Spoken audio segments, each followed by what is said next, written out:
Pushkin. My dad, Tom, is one of the most charming men you'll ever meet, the love of my mom's life. But for 52 years, he was also something else, a wanted fugitive. From Neon Hum Media and Sony Music Entertainment, listen to Smokescreen, My Fugitive Dad. Subscribe on Apple Podcasts to binge all episodes now, or listen weekly wherever you get your podcasts.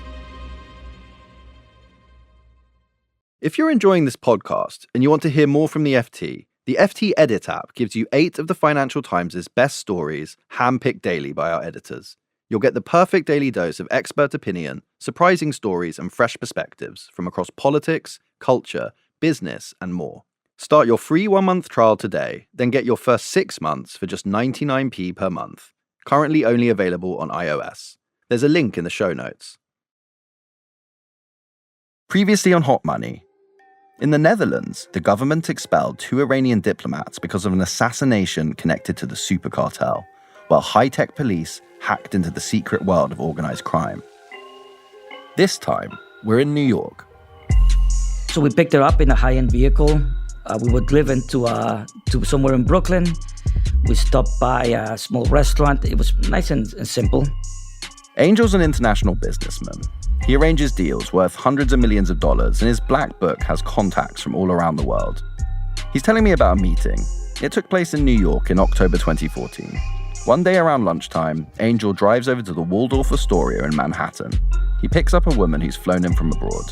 She gets inside Angel's luxury car, and they start talking deals. I remember once she got comfortable, she opened up.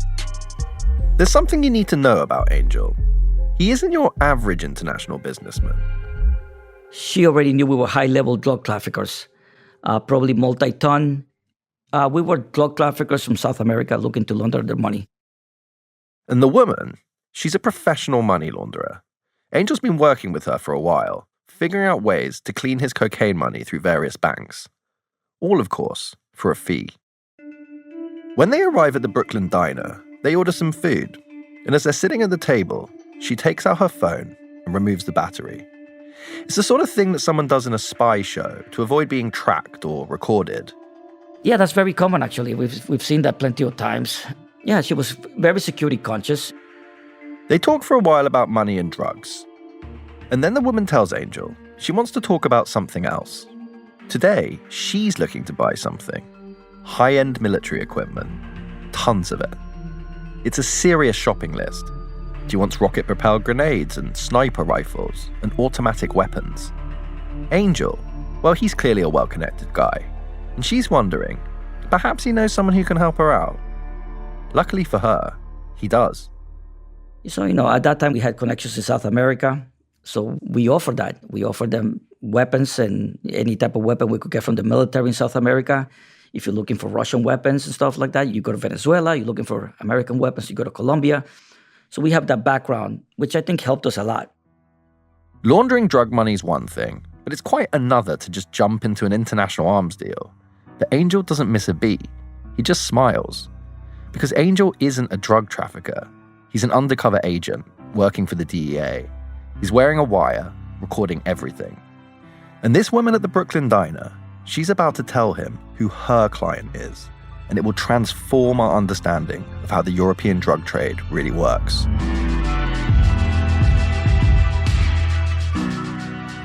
I'm Miles Johnson, and from the Financial Times and Pushkin Industries, this is Hot Money, Season 2, The New Narcos. Episode 6, Ties with Tehran.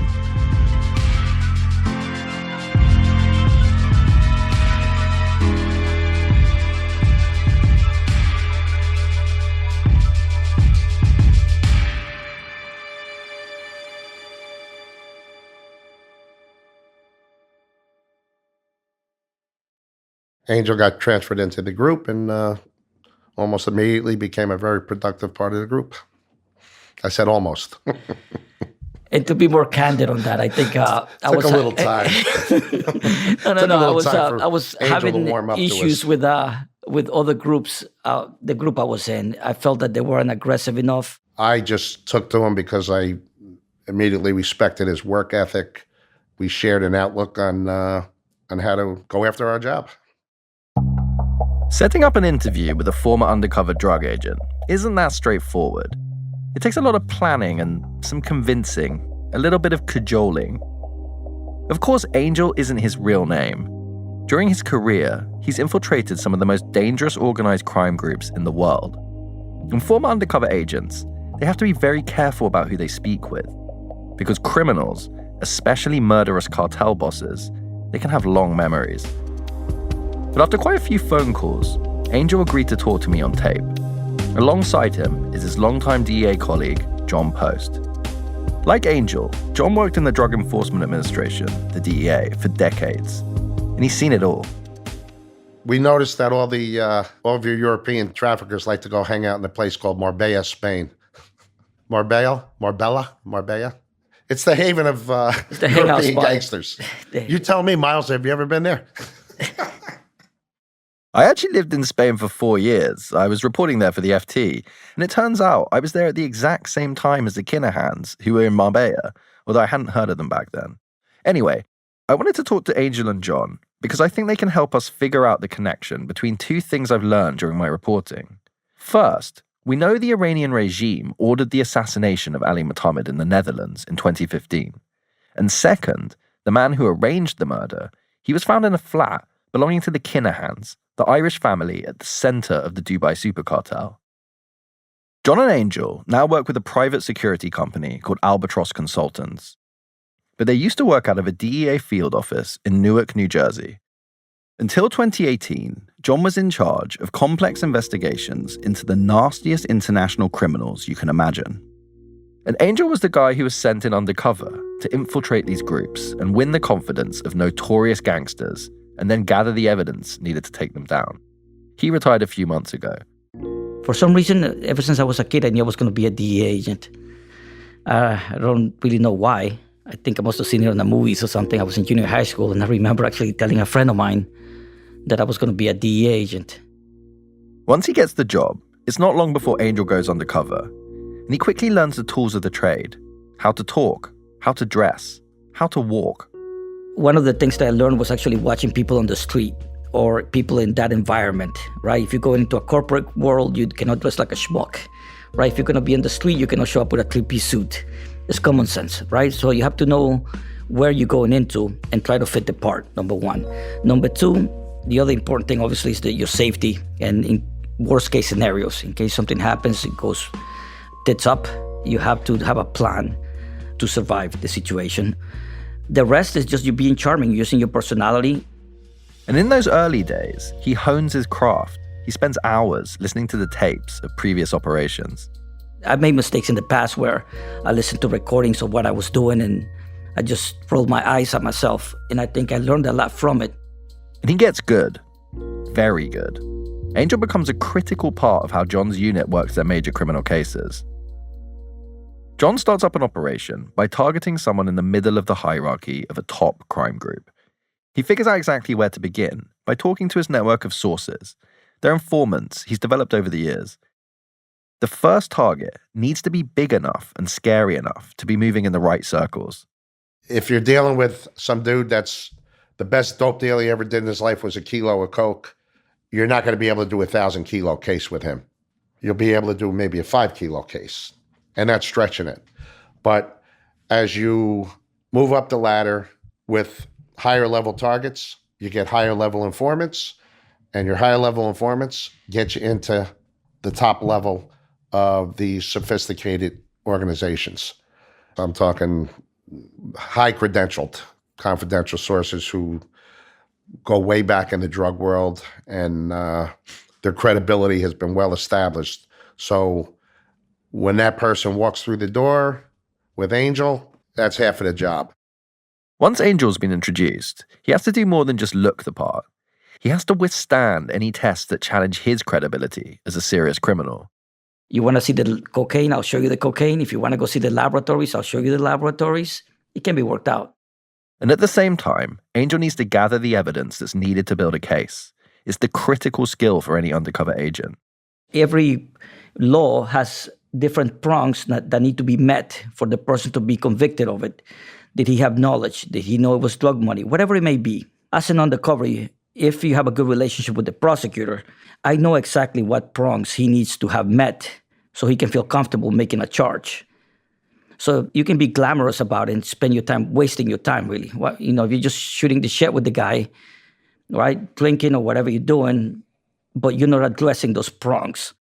Finally, there's the sting. And when John sends Angel in, he's always close by with a backup team. He's always got a danger signal or, a way to let us know if something's going bad and we're ready to react. And I have been in situations where, that signal's giving. And the one particular one I'm talking about was an undercover in projects in a very tough area.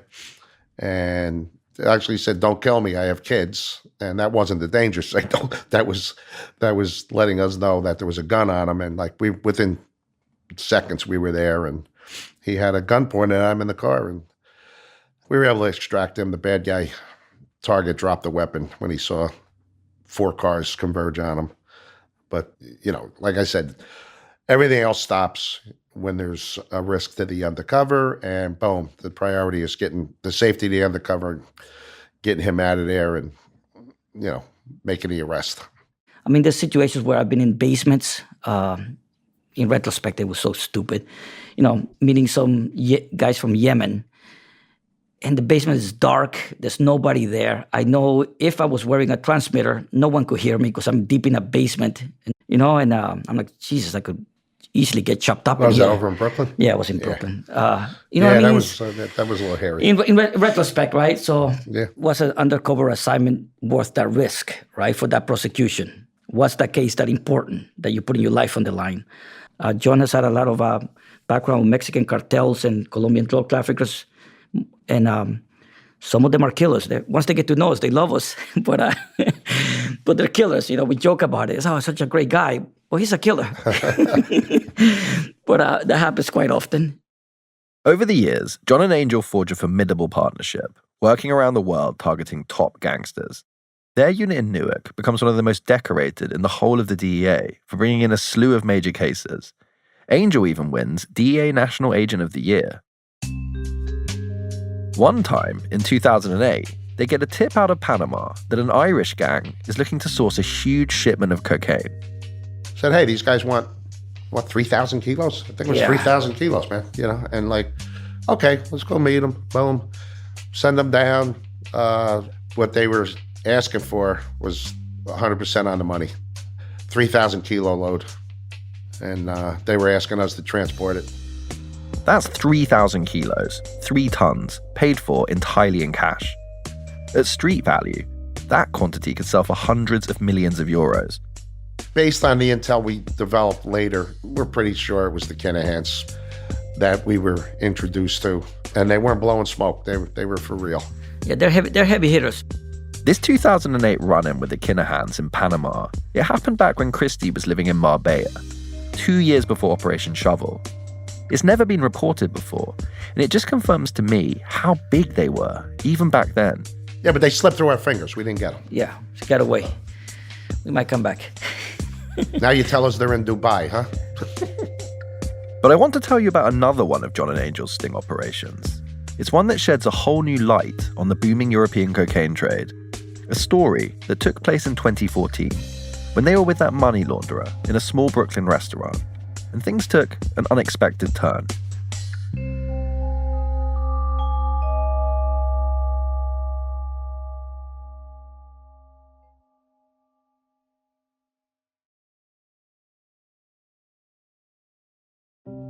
My dad, Tom, is one of the most charming men you'll ever meet, the love of my mom's life. But for 52 years, he was also something else, a wanted fugitive. From Neon Hum Media and Sony Music Entertainment, listen to Smokescreen, My Fugitive Dad. Subscribe on Apple Podcasts to binge all episodes now, or listen weekly wherever you get your podcasts.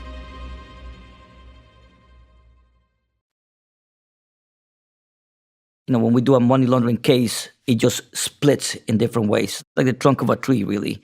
You could take one branch, you have money laundering. You take another branch, drug trafficking, weapons trafficking. There's always other criminal activity associated with that one crime. So this split into the Kobayashi case, and by chance he happened to be coming to New York at the time. The Kobayashi case. It's October 2014, and John and Angel are deep into a multi-country investigation. It started in the Dominican Republic, where they busted a gang trying to ship 1,000 kilos of cocaine into Belgium on a private plane. And after following the leads from that case, a new target's come into view. Her name's Iman Kobayashi, and she's a Lebanese woman in her late 40s. She has dark black hair, and she wears expensive clothes. And she's a professional money launderer who works with cocaine traffickers in Europe. Angel, working undercover, has been cultivating her for months. Well, we got into a source. We have eventually met her through sources, and we were able to have a meeting with her. During the meeting, we struck up a great relationship, myself and another person. Went out to dinner, lunch. We met in different countries. We developed a personal relationship as time went on. Angel gets close enough to Kobayashi to feel comfortable planning a sting. The first thing is to set up a meeting. One of the DEA's informants tells her that they're expecting a large cocaine shipment to come through Belgium and want to discuss how to launder the proceeds. And that's no problem for Kobayashi. She's able to move large amounts of cash anywhere in the world for a fee of 20%. Kobayashi travels to New York. She's staying at a fancy hotel, the Waldorf Astoria on Park Avenue. Angel fixes up a lunch meeting so they can discuss business. So we picked her up in a high-end vehicle. We were driven to somewhere in Brooklyn.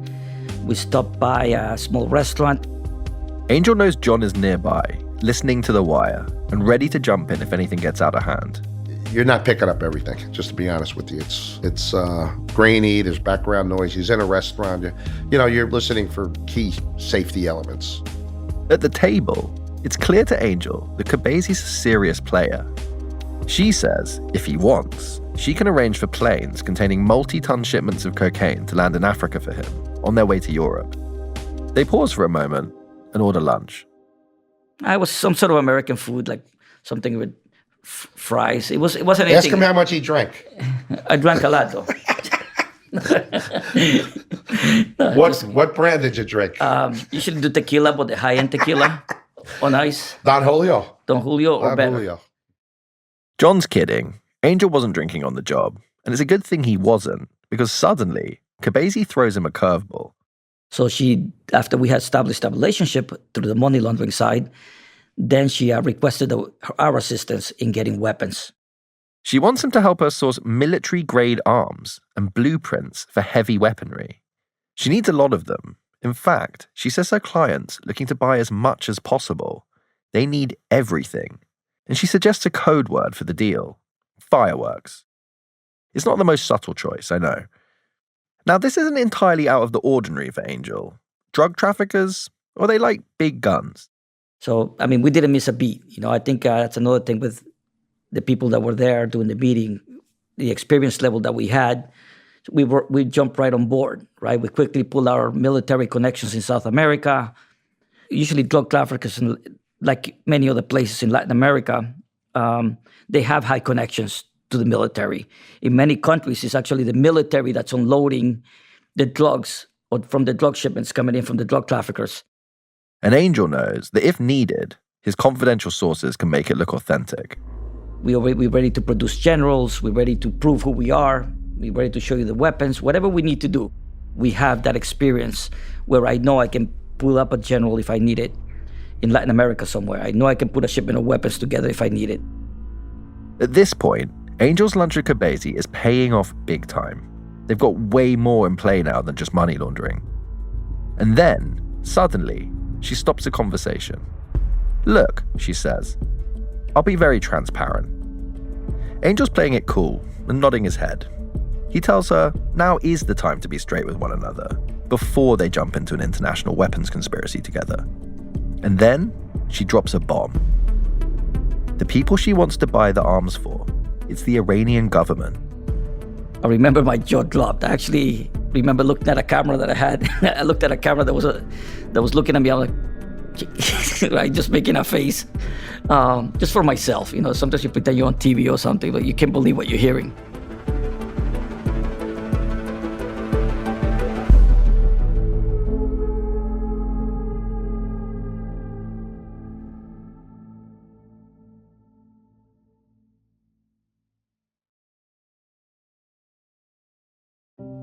My dad, Tom, is one of the most charming men you'll ever meet, the love of my mom's life. But for 52 years, he was also something else, a wanted fugitive.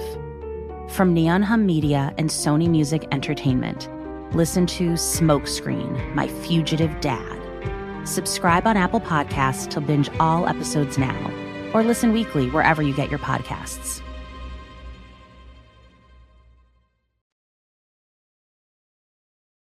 So here's where we are. Angel's in a Brooklyn restaurant, sitting opposite a woman who wants him to help her smuggle weapons for Iran. He has to try and stay cool, but this is a huge deal. What started out as a money laundering case has turned into something much bigger. That was a great moment, actually. Just surprised, extreme surprised, that I didn't know right from the beginning we were going to hit a home run. And there's a reason why someone like Khabazi would be trying to buy guns on behalf of Iran. Until Russia's invasion of Ukraine, Iran was the most sanctioned country in the world. It's been under US sanctions for more than 40 years, since the 1979 revolution, when over 50 Americans were taken hostage at the embassy in Tehran. Since then, there's been wave after wave. They're a response to things like Iran's involvement in terrorist attacks around the world and its nuclear enrichment program. Sanctions are a way for Western governments to punish the regime by cutting the country off from the global financial system. It means that mostly it's illegal for American companies to do business with critical sectors of the Iranian economy, things like banking and shipping and oil. So it's inflicted a major cost, starving the country of foreign investment and blocking imports of Western technology. They can't just go and buy things on the open market like other countries. All of this means they have to come up with elaborate schemes to circumvent the sanctions to get the things they want. It also means that doing business with Iran, it can land you in extremely hot water. But that's exactly what Khabazi is hoping Angel might be willing to do. She says they're looking for some serious kit. They want 250 Chaitak M200 sniper rifles, which are capable of killing a target from 2 kilometers away. They want 500 M4 assault rifles, and they want blueprints for what she calls heavy weaponry. She starts telling Angel about her high-level contacts in the Iranian government and that he can meet with them to discuss specifications. They can meet in Cyprus or the UAE. They're already planning on how to get the weapons into Iran. So when she starts talking about details of Iran, Kish Island, etc., and what her plan is, then it was a surprise. Let's put it that way. Kish Island is a free trade zone on an island off the south coast of Iran. It's a regional tourism hub, but Western governments say it's overflowing with smugglers and organized crime. Khabazi tells Angel that she can get him diplomatic clearance to land a plane full of weapons there. I don't know if she actually mentioned the Quds Force, but the military or government personnel will actually unload the weapons. The Quds Force is the wing of the Iranian Revolutionary Guard that's responsible for overseas operations. It's sort of an Iranian equivalent of the CIA combined with special forces. It's all quite a lot to process, but Angel, he's just nodding along. He tells her he lands planes on secret airfields all the time. This is already pretty big. But then she brings up yet another business opportunity. The drugs and the weapons, she tells Angel, they're good. But if they really want to make some serious cash, they need to source spare commercial airline parts from Boeing. Now that might sound a little odd, but plane parts, they're unbelievably difficult to source for a country that's been under Western sanctions for decades. And parts for Boeing planes, you can't just swap them out for some other brand. Khabazi tells Angel that her Iranian contacts are saying they have 15 planes that need new parts, and they're willing to pay top dollar. Too much money, she says. Billions. Obviously, she was in this world. She was hooked up with the military. We happened to get lucky, I guess. After the meeting, Angel and John track Khabazi for several more months. When they hear she's due to fly into Atlanta, Georgia, they decide the time's come to bring her in. She's arrested. So let's pause here for a minute and go back over exactly what's going on. We have a money launderer who moves cash for cocaine traffickers through Europe, and she says she works for the Iranian government. She's offering top diplomatic clearance from Tehran to land weapon shipments on islands, And she's also trying to find a way around Western sanctions on things like plane parts. There are lots of people in the murky world of drugs and weapons who claim they have high-level connections in governments. It makes them seem more credible. So what I want to know is just how serious she really was about the arms deal. Just how connected she really is in the regime. In the court files for her case, US government prosecutors say that her actions are, quote, hallmarks of a person who's a professional arms trafficker, not a first-time neophyte. But that doesn't really answer my questions. I tried calling her American defense attorney from the time, but they said they couldn't contact her for me. According to multiple sources I've spoken to, in the face of all the evidence Angel and John had gathered, Khabazi pled guilty to charges of providing material support to a foreign terrorist organization, conspiracy to launder drug money, and conspiracy to provide illegal weapons. But then I discovered something. It was something that completely changed my understanding of who Iman Khabazi is. It shows that she wasn't exaggerating about her top-level contacts in Iran. What I didn't know, and what's never been reported before, is that US authorities believed Khabazi was a close associate of a man called Abdullah Safi al-Din. And he's a very big deal in Iran. In fact, US intelligence believed Khabazi was previously married to Safi al-Din. I've confirmed it with 5 former officials from several different countries. She even told investigators herself about the marriage. Safi al-Din, he's the Tehran-based representative of Hezbollah, the Iranian-backed Lebanese political party and militant group. It's designated as a terrorist organization by the US, UK, Germany, and many other Western governments. Hezbollah is Iran's most important proxy military force. That's a way for a country to fight armed conflicts against its rivals through a third party or a militia that it sponsors, but without getting directly involved itself. And that makes Safi al-Din one of the most influential people in Iran. And he's still in Tehran today and regularly appears on state television, meeting with people like the country's foreign minister. I was first told about Khabazi's connection to Safi al-Din by a source off the record, so I spoke with several more people who had direct knowledge of the case in different countries. It's not easy to find people who are willing to talk about this sort of sensitive stuff on the record. But I did find one person. His name's Udi Levy, and he's a retired Israeli spy. Udi's the former head of the Mossad's Economic Warfare Division, a unit that tracked money secretly being moved around the world by Iran, Hezbollah, and others. He spent 35 years in Israeli intelligence and worked on the country's National Security Council. And I asked him, what did he know about the Iman Khabazi case? What they didn't publish, and if you ask me, it was most of the sensitive issue in the first time, is the real connection between the highest level in Iran to that case. From that point of view, it was a very sensitive, and the European country afraid to blame directly the highest level in Iran and Hezbollah in their involvement in that case.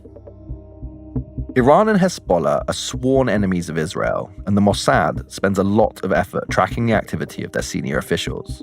And Abdullah Safi al-Din, he's been a person of interest to people like Udi for a very long time.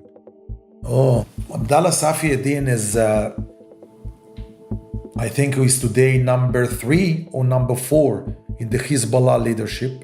He was Hezbollah attaché, if we can call it like that, in Iran, and the main connector between Iran and Hezbollah. Very, very senior. A lot of influence, involved directly in the decision-making in Hezbollah. Well connected to the Iranian directly. I think it was the highest level in that system, the dealing with drug trafficking, with the full knowledge of the other leaders of the Iranian and Hezbollah. Udi's saying that this is not your average diplomat. He's more like royalty. Safi al-Din is the brother of Hezbollah's second-in-command and a cousin of its top leader.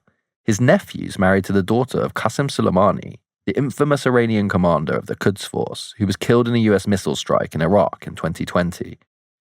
Basically, Safi al-Din is one of the most well-connected men in the Iranian regime, But for John and Angel, his connection to Kobesi was just another detail in a case that took an unexpected turn. Yeah, it didn't mean much to us. It meant more to our headquarters people. We're field investigators. We're out in the street, going after targets, gathering evidence. We didn't know she was married to or hooked up that well until she brought it up, right? It was her idea to bring up this weapons trafficking thing and trying to court us to supply weapons. Was she significant? Yeah, she was significant. She pled guilty to material support of terrorism. And you don't get a charge like that every day of the week. But there's something else that seems to me even more significant about this case. Safi al-Din is accused by the US government of being a mastermind behind various sanction-busting schemes. According to the US Treasury, he's the person who acts as an advisor to Iran on financial matters. They say he worked with Iran's central bank to move hundreds of millions of dollars to avoid American sanctions. And we know that Kobesi, she wasn't just laundering money through Europe's cocaine trade. She was trying to circumvent US sanctions too. She was trying to source weapons and vital industrial components. I've tried to track down Kobesi to ask her about all of this, but she's disappeared. She served several years in a US prison, and then she vanished. I spoke with other people involved in the case, and they couldn't tell me where she is now either. Some told me they thought she was back in the Middle East, but I haven't been able to find her. But now, I've found an indirect connection between one of the most powerful officials in Iran and drug traffickers in Europe. And this brings us right back to where we started this investigation, the long arm of Iran. So here's what we know. According to the Dutch government, the Iranian regime ordered the murder of Ali Mohammed in the Netherlands in 2015. It was the targeted assassination of a man living under a false identity, a man who was near the top of Iran's list for revenge after he carried out a huge terrorist attack in the early 1980s. Finding him and then assassinating him in the heart of Europe, it would have required high-level intelligence and authorization, someone at the top of the Iranian government. And we know that the man who arranged the murder, he was being protected in a Dublin flat belonging to the Kinahans, the Irish family at the center of the Dubai super cartel. John and Angel, they discovered that money laundering connects cocaine traffickers in Europe with officials in Iran. So could that explain what connects the Kinahans to the assassination of Ali Mohammed? That's what we're going to find out next time. And we'll meet a US attorney who's digging deeper into the Kinahan money machine. It became clear to me as a prosecutor that what they were doing is they were using the fighters as a way to move money through the system.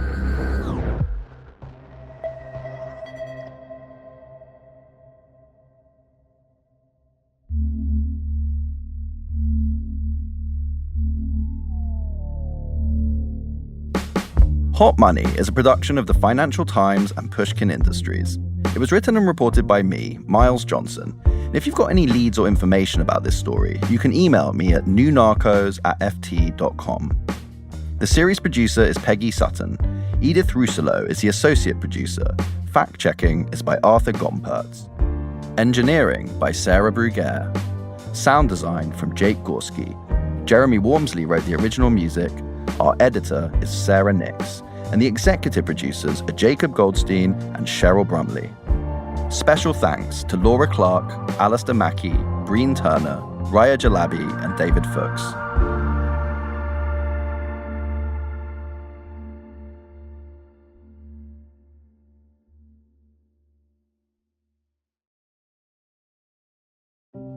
My dad, Tom, is one of the most charming men you'll ever meet. The love of my mom's life. But for 52 years, he was also something else, a wanted fugitive. From Neon Hum Media and Sony Music Entertainment, listen to Smokescreen, My Fugitive Dad. Subscribe on Apple Podcasts to binge all episodes now, or listen weekly wherever you get your podcasts.